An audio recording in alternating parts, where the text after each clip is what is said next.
না আমরা একদম ধোয়া তুলসী পাতা না, আমাদের তুলসী পাতায় ছেঁদা আছে। অমিত শাহজি উনি বলছেন এবার 35টা সিট নেব, আর এইটা শুনেই আপনাদের নেতা নেমে গেলেন রাস্তায় নবজোয়ার করতে। এত ভয় পান কেন আপনারা? তাহলে হিন্দু ভোটগুলো আবার পোলারাইজ হবে বিজেপির কোটায়, আর মুসলমান ভোট তৃণমূলের থেকে সরে আসবে, সরকারে বিজেপি চলে আসবে। এই যে আপনাদের মতন ছেলে ছোকরা যারা নতুন তৃণমূল করছেন, সেই নতুন তৃণমূল পুরনো গুলোকে পাত্তাই দিচ্ছেন না, তাদেরকে ঘরে ঢুকিয়ে দিচ্ছেন। ডিগবাজি খেতে হলে কোন দলে যাবেন আপনি? সেই শুভেন্দুকে আপনারা কিছুতেই হারাতে পারলেন না, আপনার নেত্রীও হারিয়ে দিল। আপনারা বড় বড় কথা বলেন কি করে? বাংলার সংবাদ মাধ্যম দেখলে এই রিয়াকশনটা হোক আমরা কেউ চাই না। অন্তত একটা বিশেষ চোখে চোখ রেখে কথা বলা লোকজন আসার পর থেকে বাংলার সাংবাদিকতার ধরনটাই পুরো একদম পিন্ডি চটকে গিয়েছে আর কি।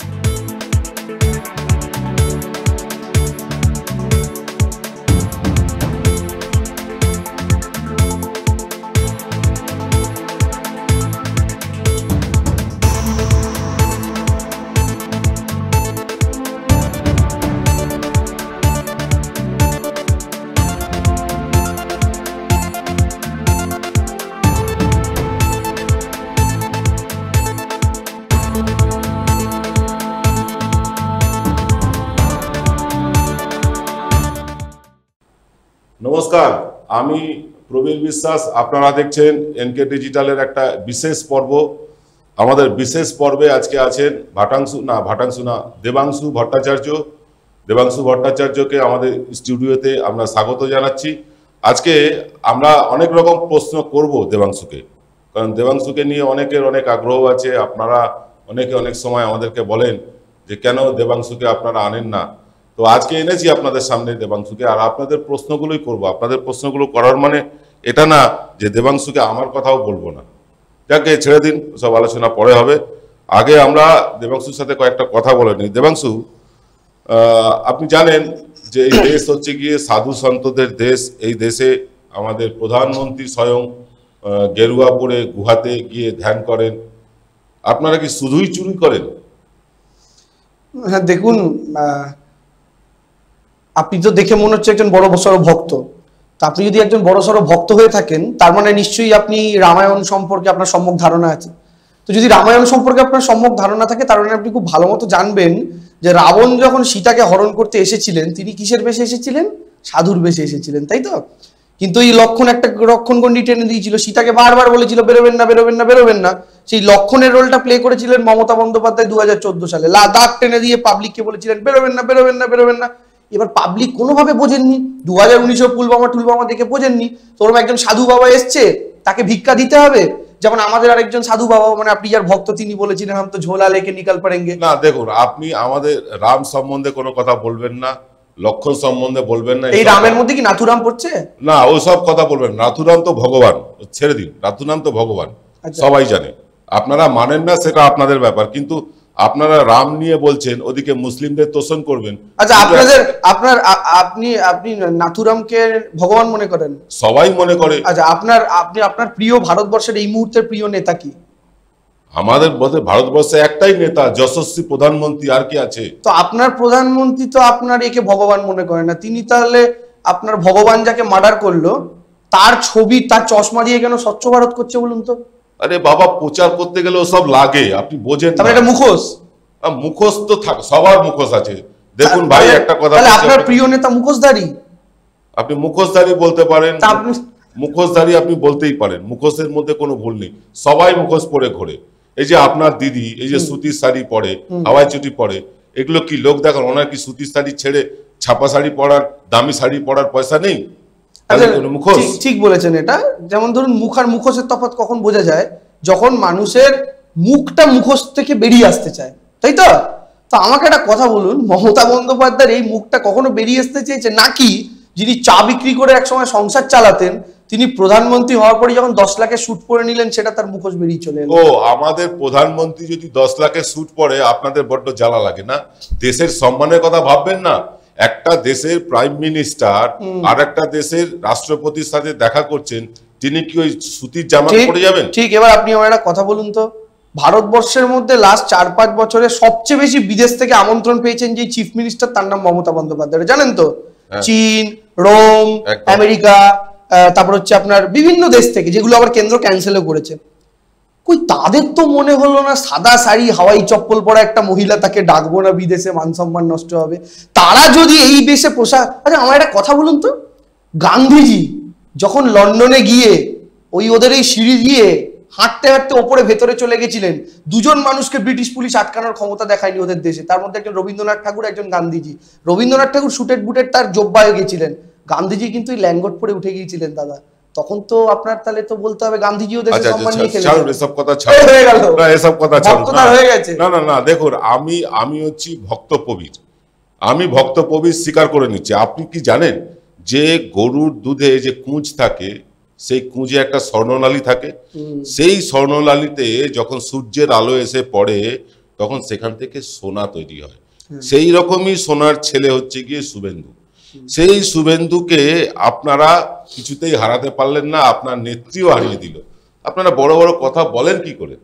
দেখুন, ওই যে সোনা তৈরি হয় ওই সোনা দিয়েই তো সোনার বাংলা করার কথা বলছিল আপনার নেতারা। কিন্তু আমার প্রশ্নটা অন্য, আমার প্রশ্ন হচ্ছে শুভেন্দু বাবু কি আদৌ জিতেছে? এই যে আপনি আমার স্টুডিওতে ইন্টারভিউ করছেন ভক্ত দাদা, আপনি যে এতগুলো লাইট লাগিয়েছেন, এতগুলো যখনই দেখবেন এতগুলো লাইট জ্বলছে, ভূত প্রেত আসে না সামনে, ভগবান থাকে। কিন্তু যেই লাইট নিভে যায়, যত অপশক্তির দাপাদাপি শুরু হয়। যেরকম নন্দীগ্রামে লাইট নিভে গেছিল, নন্দীগ্রামে যখন লাইট নিভে গেছিল তখন আপনার ওই সোনার ছেলে মানে হেরে যাচ্ছিল, মানে হারা থেকে জিতে গেল। অর্থাৎ অন্ধকার হলে অপশক্তির দাপাদাপি বাড়ে। আপনার সেই দাদাও অন্ধকার করেই কিন্তু জিতেছেন। শুনুন ভাই, একটা কথা আপনাকে বলি, ভোটে হচ্ছে কে জিতলো এটাই শেষ কথা। আপনারা ভোটে জিতেছেন, তাহলে 2018 পঞ্চায়েত নিয়ে অভিযোগ নেই তো আপনাদের?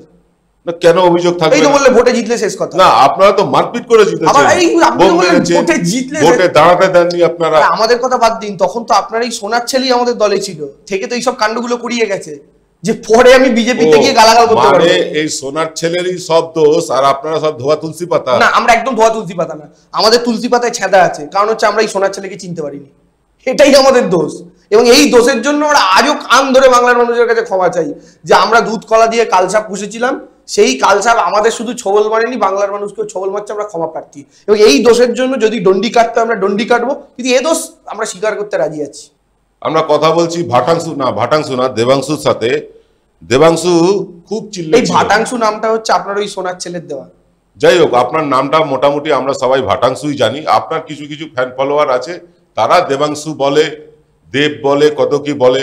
আপনি দেব, দেবাদিদেব, মহাদেব, যা খুশি হতে পারে। শুনুন, আপনার সোনার ছেলে সে আমার মুখ্যমন্ত্রীকেই তার নামে ডাকে না, সে আমাদের দলের সর্বভারতীয় সাধারণ সম্পাদককেই তার নামে ডাকে না, তো সে আমাকেই বা আমার নামে ডাকবে কেন? নামের পিন্ডি চটকানো তার স্বভাব আছে।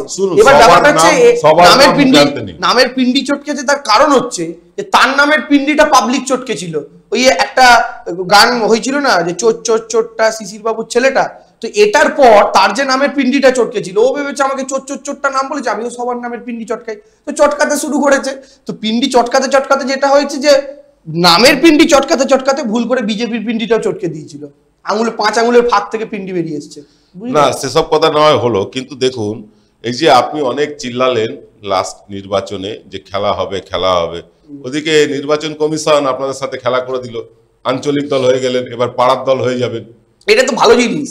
দেখুন, মানে ব্যাপারটা হচ্ছে কি, একটা আঞ্চলিক দল, তো তাকে হারানোর জন্য আপনার সোনার ছেলের সর্বভারতীয় দল, তারপরে আপনাদের রূপোর ছেলের সর্বভারতীয় দল, আপনাদের লালচে লালচে তামার ছেলের সর্বভারতীয় দল, এই তামা, লোহা, রূপো, সোনা সব মিলেও তো একটা লোহাকে হারাতে পারছে না মশাই। আপনারা তো দামি ধাতু হয়ে বসে আছেন, কিন্তু লোহার মতো শক্তিটা তো পেলেন না, যে একটা আঞ্চলিক দলকে হারাতে, যেখানে 3টে ন্যাশনাল পার্টি এবং তাদের সঙ্গে একটা কুচো কি ফুরফুরাবাদী একটা দল, তারা উঠে এসছে সাম্প্রদায়িকতার রাজনীতি করার জন্য, যেখানে আসল ফুরফুরাবাদী মানুষজন সেটাকে সমর্থন করেন না। সেই সাম্প্রদায়িক দল, তার সঙ্গে আরো বড় ন্যাশনাল পার্টি, সোনার সাম্প্রদায়িক দল, তামাটে রাজনৈতিক দল, আর তার উপরে এখন ন্যাড়াফেড়া হয়ে যাওয়া দলের রাজনৈতিক দল, এই সব মিলেমিশেও তো পাচ্ছেন না। তো আমাদের কাছে এটা গর্বের ব্যাপার। এবং দেখুন, তার মধ্যে আপনাদের যে মানে আপনাদের যে সোনালী রাজনৈতিক দল, সর্বভারতীয় না, আন্তর্জাতিক, তারা আবার বলেন পৃথিবীর সবচেয়ে বড় দল, হ্যাঁ বিশ্বের সবচেয়ে বড় দল। তো সেই বিশ্বের সবচেয়ে বড় দল, তার সর্বভারতীয় সভাপতি, মানে পৃথিবীর সভাপতি, তার রাজ্য হিমাচলে গোহারা হারলো। সেই দল তাদের সাউথের একমাত্র স্টেট কর্ণাটকে হারলো, আর সেই কর্ণাটকেই আবার এই সোনার দলের বাংলার তামাটে জোট সঙ্গী, যাদের আবার বাংলার মানুষ রাজভোগ দিয়েছিল দুইখানা, সেই রাজভোগ প্রাপ্ত জোট সঙ্গী ওই কর্ণাটকে লড়াই করে আবার 0.006% ভোট পেল। অর্থাৎ তামা সোনা সবের সাধ্য হয়ে যাচ্ছে, আর বাংলায় কিন্তু লোহা শক্ত হয়ে দাঁড়িয়ে আছে। আমাদের কাছে কিছু যায় আসে না, এটাই আসল খেলা। খেলা তো আমি এবার আপনাকে দেখাবো। আচ্ছা দেখুন, আপনাদের নেতা পার্থ জেলে, মানিক জেলে, অনুব্রত জেলে, আমাদের সভাপতি বলছেন ভাইপোর জেলে যাওয়া শুধু নাকি সময়ের অপেক্ষা, আপনারা শুধু সেই সময়টুকুর অপেক্ষা করুন, ভাইপোকেও জেলে পাঠিয়ে দেবো আমরা। এই আপনি নেতাদের নাম বললেন, এ জেলে ও জেলে ও জেলে, আর আপনি যে দলের রাজনৈতিক দলের নাম বললেন সেই রাজনৈতিক দলের যিনি এখন হোম মিনিস্টার হয়ে আছেন, অর্থাৎ দেশের প্রশাসনকে যিনি চালনা করছেন, উনি যদি তিহারে না থাকতেন উনি স্বরাষ্ট্রমন্ত্রী হতেন? উনি তো তিহারি মন্ত্রী, অর্থাৎ তিহারে উনি মাসখানে কাটিয়েছেন, তারপরে ওনার নামের পাশে টিক চিহ্ন পড়েছে, না যাও তুমিও এলিজেবল হলে স্বরাষ্ট্রমন্ত্রী হওয়ার জন্য। তারপরে সে হয়ে গেল, তারপরে আবার তার ডেপুটি কে হলো দেখুন রাজ্য থেকে, যাকে গরু পাচারকারী বলতো বিজেপি, আপনার দল সোনার দল, যাকে মানব পাচারকারী বলতো, যাকে ব্যাংক ডাকাত বলতো, লুটেরা বলতো, তাকে ডেপুটি করলো। অর্থাৎ দেশের হোম মিনিস্টার হতে গেলে এগুলো ক্রাইটেরিয়া, আপনাকে তিহারে কদিন কাটাতে হবে। তো আমার তো চিন্তাটা অন্য জায়গায় হচ্ছে, আমার চিন্তাটা হচ্ছে যে ট্র্যাক রেকর্ডে আপনারা চলেছেন, আমার তো ফিউচারে মনে হচ্ছে অনুব্রত মণ্ডল দেশের ফিউচার স্বরাষ্ট্রমন্ত্রী। সে তো আপনারা রেজ্জাক মোল্লাকে অনেক কথা বলেছিলেন, আপনারা রাজীব ব্যানার্জিকে অনেক কথা বলেছিলেন, আপনারা মুকুল রায়কে অনেক কথা বলেছিলেন, আজকে সেই সব লোককেই জামাই আদর করে চেয়ারে এসে আমরা বলেছি, বলা কথা তারা আমাদের বলেছিল, তারা নেত্রীকে আক্রমণ করেছিল, না আপনারা তাদেরকে বলেননি কিছু? হ্যাঁ, আচ্ছা আপনি একটা জিনিস জানেন তো, ওই চাঁদ সদাগরের গল্প জানেন?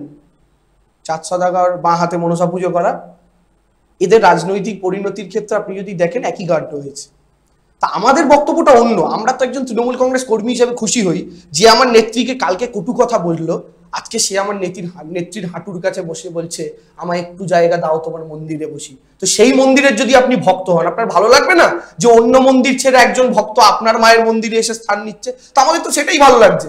আপনাদের খারাপ লাগছে কারণ হচ্ছে আপনারা যোগদান মেলা সাজাতে প্রচুর ডেকোরেটরকে পয়সা দিয়েছিলেন, সেই পয়সাগুলো তো আর ফেরতও পাননি, এখন বিয়োগদানের মেলা করতে হচ্ছে। তো এই আনন্দ নিয়ে আপনারা থাকুন, আর আমরা এই আনন্দ নিয়ে থাকি। আপনারা গতবার আপনাদের কাছ থেকে 18টা সিট নিয়ে নিয়েছিলাম আমরা, আপনার মনে আছে নিশ্চয়ই। আমাদের অমিত শাহজি উনি বলছেন এবার 35টা সিট নেব, আর এইটা শুনেই আপনাদের নেতা নেমে গেলেন রাস্তায় নবজোয়ার করতে। এত ভয় পান কেন আপনারা? তাহলে তো 2021-এ আপনারা যখন 200 সিটের কথা বলেছিলেন তাহলে তো একই রিয়াকশন হতো, এমনিতে তো তখন ভোটেরই টাইম। আর আপনাদের একটা কথা বলি আপনার সোনার দল নিয়ে, সেটা হচ্ছে আপনাদের না একটু অঙ্ক টঙ্কে তো কাঁচা লোক আছেন প্রচুর পার্টিতে, কিন্তু কয়েকটা পাকা লোক আছে, যেমন আপনাদের বালুরঘাট থেকে একজন জিতেছেন ইকোনমিস্ট, ওনাকে বলবেন যে দেবাংশু একটা অঙ্ক করতে বলেছে, আপনি একটু করে অমিত শাহকে দেবেন। কি অঙ্ক? যে একটা ছোট্ট প্রাইমারির অঙ্ক, ঐকিক নিয়ম, যে আমাদের সোনার পার্টি তারা 200 পাওয়ার কথা বলে যদি 77 পায়, তাহলে এই সোনার পার্টি 34-35-এর কথা বলে কটা পাবে? এই ঐকিক নিয়মের অঙ্কটা করলে দেখতে পাবেন সংখ্যাটা সামথিং। আপনাদের একটা ব্যাপার আছে, 200-র কথা বলে 77, মানে আমি পার্সেন্টেজে করে দেখেছিলাম 38% হচ্ছে, মানে আপনারা যা বলেন আর যা পান তার রেশিওটা হচ্ছে 38%। তো তাহলে আপনি 35-এ 38% করুন, ওই দেখবেন ওই 13, 14 না 16টার মতো সিট হচ্ছে।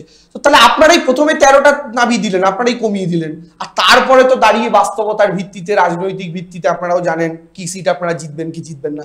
ফলে আপনারা 35 কেন, আপনারা 45 বলুন না 42-এ, তাহলে তো মজা হবে। আমরা ভাববো না 3টে বিহার থেকে নিয়েও জিতবেন, না হলে তো মজাটা আসছে না। ঠিক আপনারা 42, আপনারা 35 বলছেন, মানে হচ্ছে 36, 37, 38, 39, 40, 41, আপনারা 7টা সিট ছেড়ে দিচ্ছেন। কেন যাচ্ছেন? কার উদ্দেশ্যে? সিটগুলো কোনটা এটা আমি জানতে চাই। কোন 7টা সিট আপনারা ছাড়লেন? আর সেই সিটগুলো ছাড়লেনই বা কেন? কি জন্য ছাড়লেন? ওখানে কি দুর্বল নেতৃত্ব, নাকি ওখানে দিলীপ দাস সোনা বেরোচ্ছে না গরুর বাট টিপে টিপেও, নাকি ওখানে আপনার শুভেন্দু বাবু রাজনৈতিকভাবে দখল করতে পারছেন না, নাকি সুকান্ত মজুমদার সেখানে কবিতা বলতে পারছেন না? কিছু তো একটা হচ্ছে। এই 7টা সিট আগে বলুন, তারপর আমরা 35 নিয়ে বলবো। ছাড়ুন ওসব কথা, ছাড়ুন।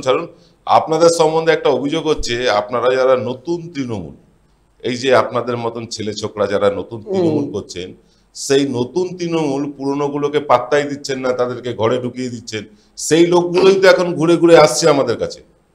না, আপনি যদি বলেন পুরনোদের ঘরে ঢুকিয়ে দিচ্ছে, আমি এটা 100% এগ্রি করি, কিন্তু সেই পুরনোদের মধ্যে একটা নাম হচ্ছে শুভেন্দু অধিকারী। সেই পুরনোদের মধ্যে একটা নাম হচ্ছে সোনালী গুহ। এই পুরনো যদি আপনার ওই পুরনো হয় তাহলে একদম ঠিক বলেছেন। কারণ এই পুরনোগুলোর মধ্যে যেগুলো বিষাক্ত, একসময় শ্বাস নিতে পারছে না, কেউ আবার হচ্ছে নতুন স্পিসিস, যে ডাঙায় বাঁচা মাছ, যে এতদিন শুনতাম জলে ছাড়া মাছ বাঁচা না, এখন দেখছি ডাঙায় প্র্যাকটিস করে নিচ্ছে মাছ বাঁচা। তো এইরকম টাইপের যেগুলো আছে, তারপর যেগুলো কালসাপ ঠালসাপ ছিল, ঘরের কোনায় কোনায় পিকে টিকে আসার পর পার্টি মনে করলে একটু ঘরের কোনায় কার্বলিক অ্যাসিড দেবে, বর্ষাকাল অনেক বিছে খোপ টোপ ঢুকেছিল, তো ওইসব কার্বলিক অ্যাসিড দেওয়ার পর তো সাপ খোপ বেরোবেই। তো সেই সাপ খোপগুলোকে যদি আপনারা বলেন ঘরে ঢুকিয়ে দিয়েছেন, তো ঘরের দিক থেকে দেখলে ঘর থেকে বার করেছি, আর আপনি যদি ঘরে ঢুকিয়ে দেওয়া বলেন নিজেদের ঘরে ঢুকিয়ে দিচ্ছি, মানে ঘরের সাপ, জঙ্গলের সাপ ঘরে ঢুকেছিল, তাকে বলেছি বাবা জঙ্গল, রিটার্ন টু জঙ্গল। এটা আপনার পুরনোদের মধ্যে পড়ে। আর বাকি তৃণমূল কংগ্রেসের মধ্যে থাকা পুরনোরা যদি বলেন, তারা প্রত্যেকে সস্থানে সসম্মানে যে যার জায়গাতে আছেন এবং তারা দলকে নেতৃত্ব দিচ্ছেন। আর একটা জিনিস আপনার মতো সোনাক্ষেকো পার্টির লোক জানে না, সেটা হচ্ছে সবচেয়ে বড় পুরনো তৃণমূলীর নাম হচ্ছেন মমতা বন্দ্যোপাধ্যায়, যিনি রাজ্যের মুখ্যমন্ত্রী। আচ্ছা, আপনি তো সোশ্যাল মিডিয়া ইনচার্জ হয়েছেন তৃণমূলের। 6 মাসে আপনি এমন কোনো পোস্ট করেননি, এমন কোনো কাজ করেননি যা দিয়ে আপনাকে বোঝা যায় আপনি সোশ্যাল মিডিয়া ইনচার্জ। আপনাকে একটা এক্সাম্পল দেব। এক্সাম্পল হচ্ছে, আপনাদের মনে আছে নিশ্চয়ই, গত নির্বাচনে, লোকসভা নির্বাচনের আগে আমাদের দল থেকে একখানা প্রচার করা হলো। কি প্রচার করা হলো? অখিলেশ যাদব মুলায়ম সিং যাদবকে থাপ্পড় মেরেছে। প্রচার করে দিলাম আমরা ইউপি ইলেকশন জিতেও নিলাম। এবার আমরাই প্রচার করব ভাইপো চড় মেরেছে তার পিসিকে। আপনারা তাকিয়ে তাকিয়ে দেখবেন আর কলা চুষবেন। আপনারা কি করতে পেরেছেন এই সোশ্যাল মিডিয়া করে? দেখুন, ওটা 2014 সালের গল্প আপনারা বলছেন, আর সেই 2014 সাল, তো 2014 সালের গল্পে কিন্তু সেই সময় দাঁড়িয়ে আপনার পার্টি সোশ্যাল মিডিয়াটা নিয়ে ভালো মতো নেমেছিল। আমরা সেই সময় অনেক দলই আছে সোশ্যাল মিডিয়ার গুরুত্ব বুঝিনি, বা আমাদের দলের অনেকে বোঝেনি, প্রচুর দল আছে, এমনকি কংগ্রেসই বোঝেনি, একদম রাজনৈতিকভাবে গুটিয়ে যাওয়ার পরে তারপরে বুঝতে পারলো। তা আপনারা প্রথম এটা বুঝেছিলেন, এবং আপনাদেরকে যিনি বুঝিয়েছিলেন তার নাম কিন্তু প্রশান্ত কিশোর। আর এটা ভুলে যাবেন না, সেই প্রশান্ত কিশোর এখন আপনাদের সঙ্গে নেই। ফলে স্বাভাবিকভাবেই এটা একটা বড় জিনিস আপনাদের মাথায় রাখতে হবে।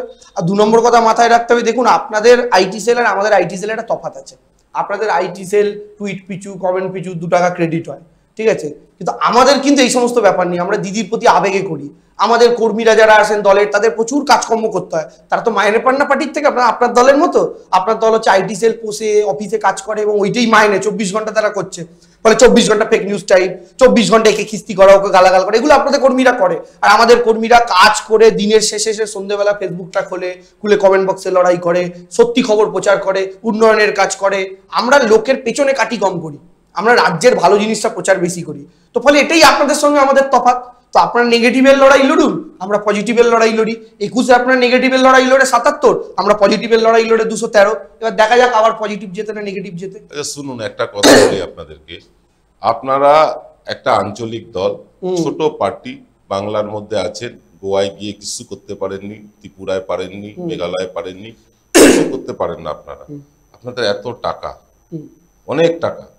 আমাদের নেতা বলছে ডিয়ার লটারি থেকে 25-30। আচ্ছা, ডিয়ার লটারিটা আপনি পরে করবেন, আগে আমি একটা কথা বলুন তো।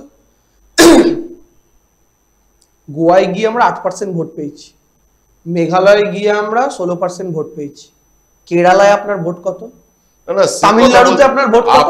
তাহলে আপনি আন্তর্জাতিক পৃথিবীর সবচেয়ে বড় দল হয়ে এখনো আপনারই দেশের 5-7টা এমন রাজ্য আছে যেখানে 10% টপকাতে পারেননি।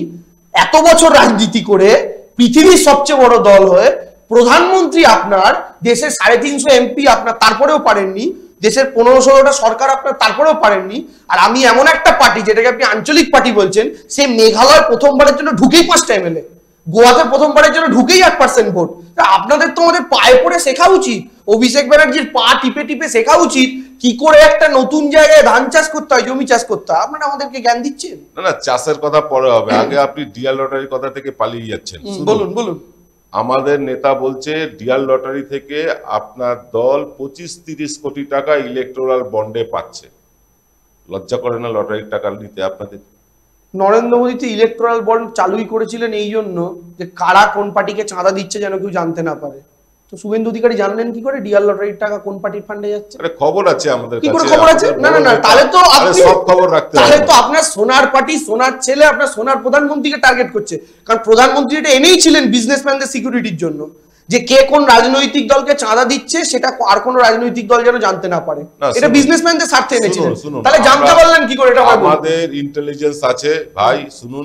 আর সেই ইন্টেলিজেন্স একমাত্র পুলওয়ামার খবর বাদ দিয়ে সব পায়, তাই তো? শুনুন, কে যে পুলওয়ামায় বোম ফাটতে পারে ওই খবরটা বাদ দিয়ে, 40টা সেনা মরতে পারে ওই খবরটা বাদ দিয়ে, সত্যপাল মল্লিক আশঙ্কা প্রকাশ করছে ওই খবরটা বাদ দিয়ে, ওখানকার রাজ্যপাল নিজেই বলছে সেনাদের গাড়ি দেওয়া দরকার, প্লেনে করে নিয়ে আসা দরকার, ওই খবরটা বাদ দিয়ে আপনারা ডিআর লটারির খবর পান, আপনারা তৃণমূলের কোন নেতার বাড়িতে বোম ফেটেছে খবর পান, শুধু মণিপুরে অশান্তি হবে খবর পান না, 2002-তে গুজরাটে দাঙ্গা লাগতে পারে খবর পান না, 40টা পুলওয়ামা সেনা মরতে পারে খবর পান না, দিল্লি উত্তরপ্রদেশের বুকে আমাদের একটা বোনকে রেপ করা হতে পারে, সেই জামিন পেয়ে গেলে এসে তার বাড়িটা জ্বালিয়ে দিতে পারে, এই খবর পান না। কিসের ইন্টেলিজেন্স মশাই? শুনুন, ইন্টেলিজেন্স কিসের বলবো? কে কবে গ্রেফতার হবে, কাকে কবে ইডি যাবে, কাকে তুলবে, কাকে ছাড়বে, সব আমাদের তোরা আপনাদের বাপের বাড়ি তো, তাই জানেন? আপনাদের বাপের বাড়ি তো, আপনারা জামাই ষষ্ঠী করতে যান সিবিআই এর অফিসে, এটা বাকি আছে, জামাই ষষ্ঠী আসছে, বাপটা তুলে কথা বলবেন না বাপের, আরে বাপের বাড়ি আমাদের মায়েরা বলেন বাপের বাড়ি, আমরা আমাদের মামার বাড়িকে বলি, আমাদের মায়েরা বাপের বাড়ি বলে। আপনি দেখবেন শুভেন্দু অধিকারী কদিন পর ইডি সিবিআই অফিসে জামাই ষষ্ঠীও করতে যাবে। মিলিয়ে নেবেন আমার কথাটা, আম নিয়ে, দই নিয়ে, ইলিশ মাছ নিয়ে, এটা বাপের বাড়ি হয়ে গেছে বিজেপি। তো বাপের বাড়ির খবর কি বাড়ির জামাই পাবে না? শ্বশুর বাড়ির খবর কি বাড়ির মেয়ে পাবে না? এটা হতে পারে? তো এই কানেকশনটা আপনাদের আছে, আর এই জন্যই তো আপনারা ডবল ইঞ্জিন বলেন। ডবল ইঞ্জিন মানে কি? ডবল ইঞ্জিন হচ্ছে দুদিক থেকেই ঝাড়ো, রাজ্যেও ঝাড়ো, সেন্ট্রালেও ঝাড়ো। যখন রাজ্যে ঝাড়বে বিরোধী দল কেউ যদি এক দুটো চুরি করে একদম চেপে ধরো, আর যা না করেছে তার ডবল তাকে হেনস্থা করো। আর যখনই আপনার দল ক্ষমতায়, তখন কে ধরবে? কার বাপের পিঠে কটা ক্ষমতা? সিবিআইও আপনার, ইডিও আপনার, রাজ্য পুলিশও আপনার, সিআইডিও আপনার। ফলে তখন সিআইডি সিবিআই কিছুরই তফাৎ নেই, তখন সিবিআই এরও দাবি। শুনুন, অনেক অনেক অনেক অনেক ডায়লগ দিচ্ছেন। এবার শেষ প্রশ্ন, আমার শেষ প্রশ্ন হচ্ছে, এই যে নওশাদ সিদ্দিকী, আব্বাস সিদ্দিকী, সব বামপন্থীরা বলছে এবার মুসলিম ভোট আপনাদের মায়ের ভোগে চলে গেছে। এবার মুসলিম ভোট যদি মায়ের ভোগে যায়, আপনাদের বিরোধী দলে বসতে হবে। আচ্ছা বলুন তো, বিরোধী দলে আপনি বসবেন নাকি ডিগবাজিকে চলে আসবেন? তার আগে আমি একটা কথা বলছি, যে বামপন্থী বন্ধুরা বলছে তৃণমূলের মুসলিম ভোট চলে যাচ্ছে, বামপন্থী বন্ধুদের এটা বলতে শুনেছেন যে তৃণমূলের থেকে মানুষের ভোট সরে যাচ্ছে? বামপন্থীরা বলছেন তৃণমূলের থেকে মুসলিম ভোট সরে যাচ্ছে। কারণ বামপন্থীরাও ভালো মতো জানেন, তৃণমূলের থেকে মুসলিম ভোট যদি আমরা সরিয়ে নিতে পারি, আর এই রাজ্যে যদি একটু হিন্দু মুসলমানের খেলা খেলতে পারি, আব্বাসকে দিয়ে যদি একটু সাম্প্রদায়িক আবার এই কল্লা কেটে নামিয়ে দেবো ভাষণ দিতে পারি, তাহলে হিন্দু ভোটগুলো আবার পোলারাইজ হবে বিজেপির কোটায়, আর মুসলমান ভোট তৃণমূলের থেকে সরে আসবে, সরকারে বিজেপি চলে আসবে, যে পলিসিতে সাগরদিঘি হয়েছে। আচ্ছা সিপিএম এর তো এটা বলার কথা নয়, তাহলে কি সিপিএম শুধু মুসলিম ভোট টার্গেট করছে, হিন্দু ভোট টার্গেট করছে না? কারণ তার পলিটিক্যাল বাপ বিজেপি, সে অলরেডি বলে রেখেছে ভাই ঘরটা কিন্তু আমার, এখানে তুই ঢুকিস না। এখানেই তো সেটিং প্রমাণ হয়ে যাচ্ছে, কার সাথে কার সেটিং, কার সাথে কার গল্প। ফলে এইসব অপচেষ্টা 2021-এও হয়েছিল। বাংলার মানুষ জানে যে আপনার সোনা পার্টির যে একটা তামা পার্টি আছে, লাল পার্টি, সেই তামা পার্টির নেতারা কেন 2021-এই আব্বাস সিদ্দিকীকে নিয়ে জোট করলেন। এই সোজা অঙ্কটা বোঝার জন্য বাংলার মানুষকে রকেট সায়েন্স জানতে হয়নি। কারণ আব্বাস আসবে, তৃণমূলের মুসলমান ভোট কাটবে, যে মুসলমানরা বিজেপিকে আটকানোর জন্য যেমন উত্তরপ্রদেশে একজোট হয়ে মায়াবতী ভোটাররা অখিলেশকে ভোট দিয়েছে, যেমন কর্ণাটকে জেডিএস এর মুসলমান ভোটাররাও কংগ্রেসকে ভোট দিয়েছে, শুধুমাত্র বিজেপিকে আটকাতে হবে এই উদ্দেশ্যে। ওরা খুব ভালো মতো জানতো বিজেপি, সিপিএম, কংগ্রেস, যে রাজ্যের মাটিতেও বিজেপিকে রুখতে মুসলমান ভাই বোনেরা মমতা ব্যানার্জিকে ভোট দেবে। তাই আব্বাসকে আনো, মুসলমানের ভোট কাটো, বিজেপি কাটবে হিন্দু ভোট, আব্বাস কাটবে মুসলমান ভোট, দিদি ঢুকবে গর্তে, দুই ভাই হাত মেলাবে, গভর্নমেন্ট তৈরি হবে, সিবিআই ইডি তদন্তে যাবে না, সারদা নারদার কেস এগোবে না, সুন্দর সুখী সংসারের সূত্র। এটাই হাওয়াই চক্রবর্তী এটা ধরে নিচ্ছে, আর ধরে নিচ্ছে বলে এত রাগ। শুনুন, আপনি আসবেন আমাদের স্টুডিওতে, আমরা আমাদের দর্শকদের বলেছিলাম, প্রিয় দর্শকরা আমাদের অনেক প্রশ্ন করেছেন আপনার জন্য, তার মধ্যে থেকে আমরা প্রায় 5000 প্রশ্ন পেয়েছি, 5000-এর কাছাকাছি, 4872টা আমরা প্রশ্ন পেয়েছি। কিন্তু তার মধ্যে থেকে কয়েকটা প্রশ্ন আপনাকে করছি, এত প্রশ্ন তো করা যাবে না। সেটা হচ্ছে অতীশ সিনহা, তিনি লিখেছেন, জিজ্ঞাসা করেছেন আপনার কাছ থেকে যে ডিগবাজি খেতে হলে কোন দলে যাবেন আপনি? ডিগবাজি খেতে হলে কোন দলে যাবেন? কোন দলে যাব না? আপনি কোন দলে যাবেন না, কোনো দলেও যাবেন না? কোন দলে যাব না? আচ্ছা, এটা তো অতীশ সিনহার প্রশ্ন গেল। অতীশ চক্রবর্তী তিনি, প্রচুর অতীশ তো আপনার প্রোফাইল। হ্যাঁ, না, অতীশ দীপঙ্কর, অতীশ চক্রবর্তী, অতীশ সিনহা সব আমাদের সম্পদ। তো অতীশ চক্রবর্তী বলছেন, বিয়ের মেনুতে আপনি কি কাতলা ফুলকপি রাখবেন? না, ওটা সুজন দা স্পেশাল, ওসব আমি রাখতে পারবো না। আর মেনুতে কি রাখবো দেখা যাবে। দুধও থাকতে পারে 1 গ্লাস, ছাগনি থেকে খেতে হবে, গলায় না সোনার দুল ফুল আটকে যায়, এসব দেখতে হবে। কাতলা মাছ, পোনা মাছ, রুই মাছ সব থাকতে পারে, কোনো কিছুতেই কোনো সমস্যা নেই। তবে এইটুকু জায়গা বলতে পারি যে সেই কাতলা মাছ বা ফুলকপি যদি আইটেমে থাকেও, তার আড়ালে কোনো চিরকুট থাকবে না। বিকাশ কর্মকার আমাদের এক দর্শক, তিনি বলছেন আপনি অ্যারেঞ্জ ম্যারেজ করবেন নাকি লাভ ম্যারেজ? আর যদি অ্যারেঞ্জ ম্যারেজ করেন, আর যদি দেখা যায় আপনার ঘরণী বা আপনার স্ত্রী তিনি বিজেপি বা সিপিএম এর লোক, তাহলে কি আপনি মেনে নেবেন? দেখুন, অ্যারেঞ্জ ম্যারেজ হোক বা লাভ ম্যারেজ হোক, এইটুকু বলতে পারি প্রাথমিক যে শর্তটা থাকছে সেটা অবশ্যই দিদির সমর্থক হওয়া। কিন্তু বাম বিজেপি না হয় যদি কংগ্রেস সাপোর্টার হয়, সেক্ষেত্রেও কনসিডারেশনের জায়গায় থাকবে। কারণ বাংলার মাটিতে সমস্ত কংগ্রেসই আদতে তৃণমূল, এটা আমরা বিশ্বাস করি, এবং তাদেরকে কনভার্ট করাটা খুব ইজি। তো এবং আমাদের বিশ্বাস যে তারাও সিপিএম এর সঙ্গ যেমন খুব একটা পছন্দ করছেন না গ্রাউন্ড লেভেলের কর্মীরা, তো এরাও সিপিএম এর সঙ্গ পছন্দ করেন না, যেহেতু কংগ্রেস আর তৃণমূল তো ন্যাচারাল এলাই। তো সেক্ষেত্রে আমার সাংসারিক জীবনে তো এটাও তো একটা অ্যালায়েড হওয়ার ব্যাপার। তো সেক্ষেত্রে তারাও তৃণমূলকেই ন্যাচারাল এলাই হিসেবে চুজ করবে। শেষ প্রশ্ন আমাদের আর এক দর্শক অসীম চক্রবর্তী, তিনি বলছেন যে চাটনি হিসাবে কোনটা সুস্বাদু, সায়ন চাটনি না শতরূপ চাটনি? না, কোনোটাই না, মুখে দেওয়ারই যোগ্য না। ও, আপনি চাটনি পছন্দই করবেন না? না, এই মুখে দেওয়ার যোগ্য না, এবং চাটনি বলে মনেও করি না। অবশ্যই রাজনৈতিক দলের বক্তা, তারা বলুন, তারা খুব ভালো বলেন, কিন্তু এদের মধ্যে অনেকেই আছেন যারা এখন রাজনৈতিক বিতর্কের মানটাকে নামিয়ে আনছেন। তো আমরা চাই না রাজনৈতিক বিতর্কের মানটা নিচে নেমে আসুক। বাংলার সংবাদ মাধ্যম দেখলে, যেমন আমরা ন্যাশনাল মিডিয়া দেখলে এখন বমি পায় অনেকের, বাংলার সংবাদ মাধ্যম দেখলে এই রিয়াকশনটা হোক, আমরা কেউ চাই না। অন্তত একটা বিশেষ চোখে চোখ রেখে কথা বলা লোকজন আসার পর থেকে বাংলার সাংবাদিকতার ধরনটাই পুরো একদম পিন্ডি চটকে গিয়েছে আর কি।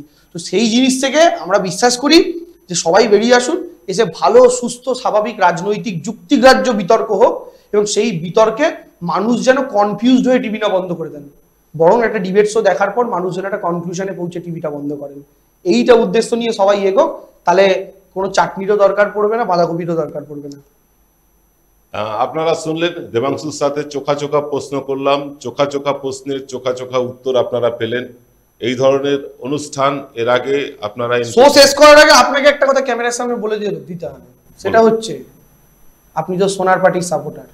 শেষ প্রশ্ন, আপনার দাদা নারদার ভিডিওতে কি ওটা আপনার দাদাই ছিল? Yes or no?